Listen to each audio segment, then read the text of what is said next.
প্রাণীশক্তি পোর্টালে যারা ল্যাপটপ বা ডেস্কটপ থেকে যারা কাজ করছেন, তারা ব্রাউজারের ডেটাটা কীভাবে ক্লিয়ার করবে আমি একটু সেটা দেখিয়ে দিই।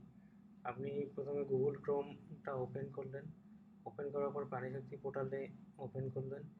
এরপর আপনি দেখুন গুগল ক্রোমের একদম কর্নারে, রাইট কর্নারে 3 ডট বাটন আছে, এখানে ক্লিক করার পরে দেখুন clear browsing data, clear browsing ডেটাতে ক্লিক করলেন।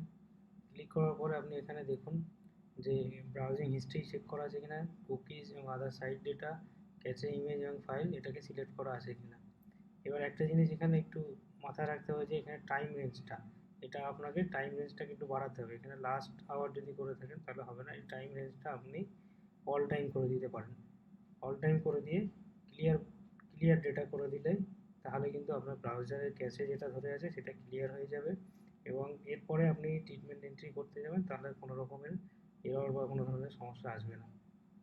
এটা এইভাবে কি ব্রাউজিং ডেটাটা ক্লিয়ার করে নিলেন। ক্লিয়ার করার পরে আপনারা ট্রিটমেন্ট এন্ট্রি করুন, আশা করি আপনাদের ট্রিটমেন্ট এন্ট্রি হবে।